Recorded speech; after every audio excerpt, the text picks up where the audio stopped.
Did you know that passive fixed income ETFs only capture about 50% of the U.S. public bond market? But with JP Morgan Asset Management's active fixed income ETFs, we can help you capture 100% of the U.S. public bond market and explore twice as many opportunities. Visit jpmorgan.com/getactive to learn more. JP Morgan Asset Management is the brand name for the asset management business of JP Morgan Chase & Company and its affiliates worldwide. This communication is issued by JP Morgan Distribution Services Incorporated, member of FINRA.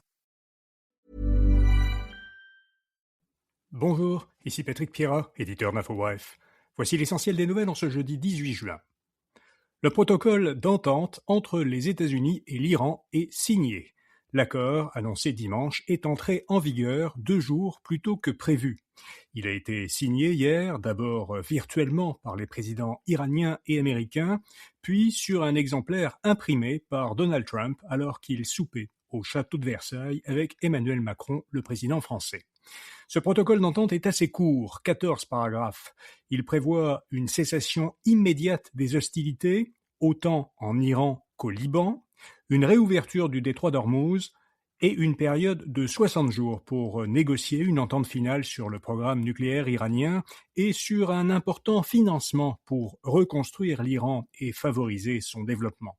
Pour en savoir plus sur le contenu de ce protocole d'entente pour un accord de paix entre les États-Unis et l'Iran, voyez notre article à infobref.com, un lien est dans la description de cet épisode.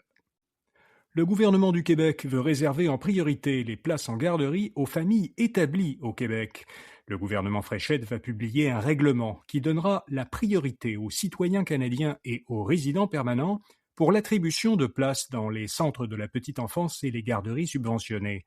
En second tour, des demandeurs d'asile, des travailleurs étrangers temporaires titulaires d'un permis de travail et des étudiants étrangers pourront obtenir les places restantes.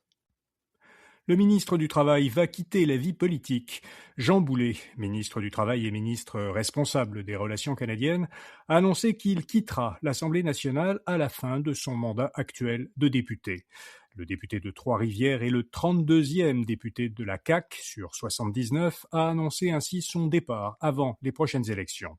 Il a expliqué lors d'une conférence de presse qu'il a pris une décision purement personnelle et qu'il souhaitait relever de nouveaux défis professionnels. La population canadienne semble continuer à diminuer. Selon des données provisoires de Statistique Canada, la population du Canada s'élevait à 41,4 millions de personnes au 1er avril. Elle aurait diminué d'environ 55 000 personnes depuis le 1er janvier, principalement en raison d'une baisse du nombre de résidents non permanents. Si elle se confirme, ce serait la 3e baisse démographique trimestrielle consécutive. Le nouveau président de la Banque centrale américaine tranche avec son prédécesseur. Après la première réunion des gouverneurs de la Réserve fédérale, la Fed, qu'il dirigeait comme président, Kevin Warsh a maintenu hier les taux directeurs entre 3,5 et 3,75%. Les taux sont restés les mêmes, mais la manière de présenter l'information, elle, a changé. Le communiqué expliquant la décision sur les taux comptait seulement 130 mots. C'était moitié moins que la longueur habituelle sous Jerome Powell, son prédécesseur à la tête de la Fed. La Fed n'a pas non plus publié hier de prévisions économiques. Warsh a expliqué qu'il voulait s'en tenir aux faits. Et puis la Caisse lance un jeu vidéo pour expliquer son rôle. Ce jeu gratuit en ligne, présenté comme un outil pédagogique, a été développé en collaboration avec l'agence de marketing québécoise LG2, au coût de presque 200 000 $.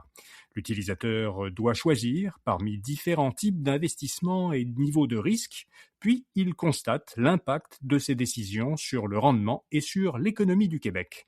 La Caisse cherche ainsi à illustrer les compromis qu'elle doit faire entre performance, prudence et développement économique. Voilà, vous savez l'essentiel. Bonne journée et à demain matin. Did you know that passive fixed income ETFs only capture about 50% of the U.S. public bond market? But with JP Morgan Asset Management's active fixed income ETFs, we can help you capture 100% of the U.S. public bond market and explore twice as many opportunities. Visit jpmorgan.com/getactive to learn more. JP Morgan Asset Management is the brand name for the asset management business of JP Morgan Chase & Company and its affiliates worldwide. This communication is issued by JP Morgan Distribution Services Incorporated, member of FINRA.